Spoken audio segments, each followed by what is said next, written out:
ఈరోజు మనం మసాలా దోశ ఎలా చేసుకోవాలో చూద్దామే. ఫస్ట్ పొటాటోస్ తీసుకుని కుక్కర్లో బాగా విజిల్స్ అవి పెట్టించుకొని బాగా మగ్గనిచ్చిన తర్వాత ఇలా కచ్చాపచ్చాగా చేసుకుని ఒక చోట పెట్టుకోవాలి ఒక గిన్నెలో. దాని తర్వాత ఏం చేయాలి, స్టవ్ ఆన్ చేసి నూనె పెట్టుకుని కరివేపాకులు, జీలకర్ర, పోపు ఉంటుంది కదా, పోపు సామాన్లు అవి వేసుకుని ఉల్లిపాయలు, పచ్చిమిరపకాయలు ఇలాగా మనం కట్ చేసుకుని పెట్టుకోవాలి ముందే. అవి వేసుకుని బాగా నూనెలో వేగనివ్వాలి.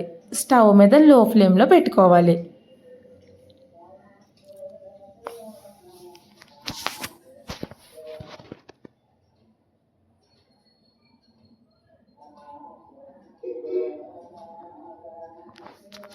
అలా ఒక చోట తీసుకున్న కొంచెం సేపు అయిన తర్వాత అటు ఇటు కలపాలి.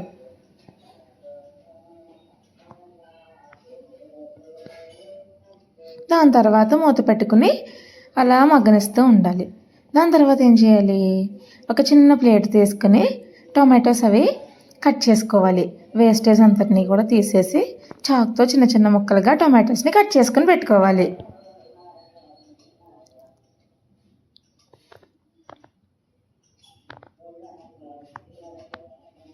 దాని తర్వాత వేగుతూ ఉంటుంది కదా స్టవ్ మీద, దాన్ని ఒకసారి తీసుకుని కలుపుకుంటూ ఉండాలి అప్పుడప్పుడు, అది వేగే వరకు కూడా.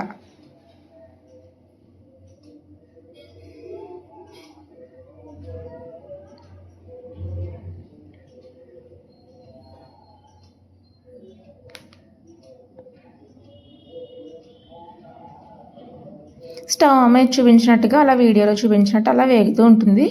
అప్పుడు అల్లం వెల్లుల్లి పేస్ట్ ఉంటుంది కదా, అది తీసుకుని వేగిన కంటెంట్లో వేసుకోవాలి.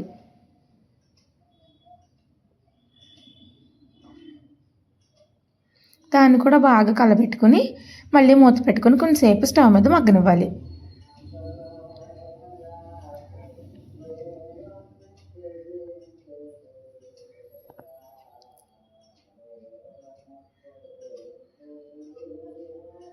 ఆ తర్వాత గరం మసాలా ఉంటుంది కదా, మనం షాప్లో కొనుక్కున్న గరం మసాలా కొంచెం జల్లుకోవాలి, ఆచి గరం మసాలా. దాని తర్వాత మనం కట్ చేసి పెట్టుకున్న టొమాటోస్ అవి ఉన్నాయి కదా, అవి వేసుకుని బాగా వీటిని కూడా వేపుకోవాలన్నమాట, మగ్గనివ్వాలి వీటిని కూడా స్టవ్ మీద. అలా మూత పెట్టేసి కొంచెంసేపు అలాగా స్టవ్ మీద ఉంచి వేగనివ్వాలి. దాని తర్వాత అయిపోయింది చూసారా, కొద్దిసేపు అయిన తర్వాత అలా అవుతుంది, కొంచెం చాలా మెత్తగా. ఆ తర్వాత దాన్ని అలా కచ్చబచ్చాగా చేసుకుంటూ ఉండి మళ్ళీ దాన్ని అటు ఇటు కలుపుతూ వేగనిచ్చుకోవాలి.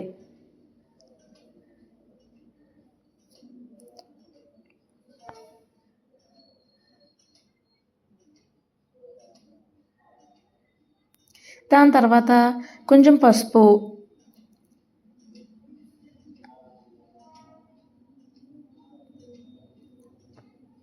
తగినంతగా కారం. మేమైతే కారం కొంచెం తక్కువ తింటాము, అందుకని కొంచెం కారం తక్కువ వేసుకుంటాము. మీకు ఎంత కావాలితే మీరు అంత వేసుకోవచ్చు. దాని తర్వాత కొంచెం ఉప్పు వేసుకుని బాగా కలుపుకోవాలి ఆ మిశ్రమాన్ని. కలుపుకున్న తర్వాత కొంచెంసేపు స్టవ్ మీద దాన్ని వేగనివ్వాలి. దాని తర్వాత ఏం చేయాలి, దాంట్లో గ్లాస్ వాటర్ తీసుకుని ఎంతైతే మనకి అనువుగా ఉంటుందో అన్ని నీళ్లు పోసుకోవాలి.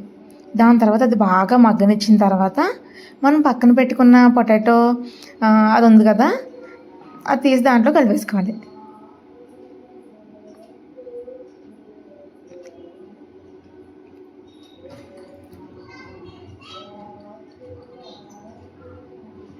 ఆ తర్వాత పొటాటో కుర్మా రెడీ అవుతుందన్నమాట. దీన్ని కూడా కొంచెంసేపు అలా మూత పెట్టుకొని స్టవ్ మీద వేగనివ్వాలి. ఆ తర్వాత దగ్గర పడిన తర్వాత వాటర్ అన్నీ కూడా కొంచెం దగ్గర పడిన తర్వాత కర్రీలా అయిన తర్వాత దాన్ని తీసుకుని స్టవ్ ఆఫ్ చేసేసుకోవాలి. ఆ తర్వాత స్టవ్ ఆన్ చేసి పాన్ పెట్టుకుని దాని మీద దోశలు వేసుకోవాలి, దోశల పిండితో.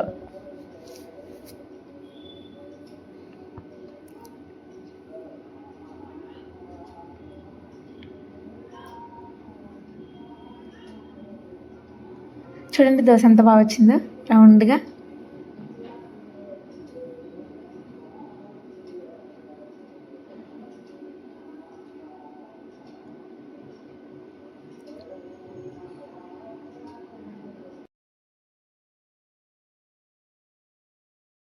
దాని తర్వాత మనం పక్కన పెట్టుకున్న కుర్మా ఉంది కదా, అది మసాలా, అది తీసుకుని దోశ మీద అలాగా పరిచినట్టుగా చేసుకోవాలన్నమాట.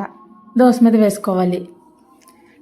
నాకు కుర్మా ఎక్కువ వేసుకోవడం ఇష్టం ఉండదు, ఎందుకంటే దోశ తింటున్నప్పుడు దోశ తింటున్నట్టు ఉండాలి, కుర్మా తింటున్నట్టు ఉండకూడదు కదా, అందుకని ఎక్కువగా ఇష్టం ఉండదు, అందుకని నేను తక్కువ వేసుకున్నాను. మీరైతే ఎక్కువ వేసుకోండి.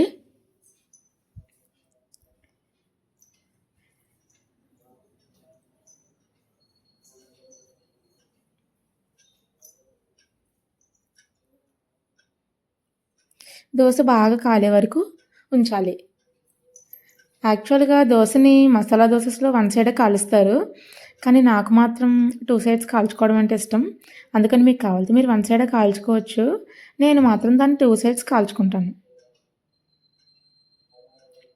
ఉల్లి దోశ అయినా ఏ దోశ అయినా అంతే.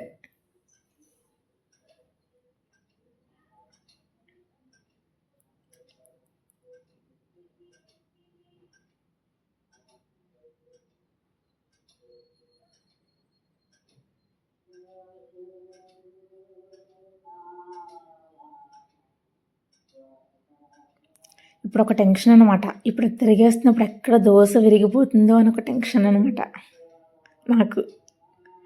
అందుకే చాలా జాగ్రత్తగా దోశలో వచ్చేలాగా బాగా కాల్చుకొని బ్యాక్ సైడ్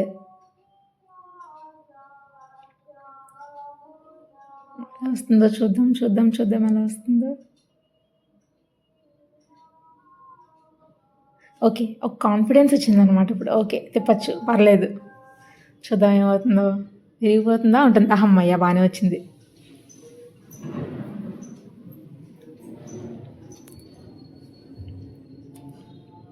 అయిపోయింది.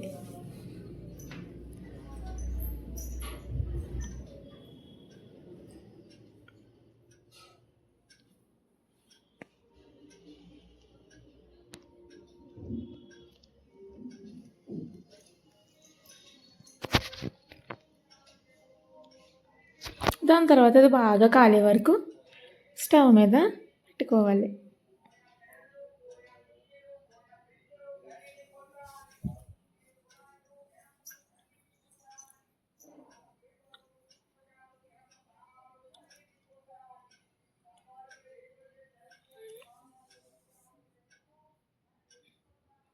Ready, masala dosa ready.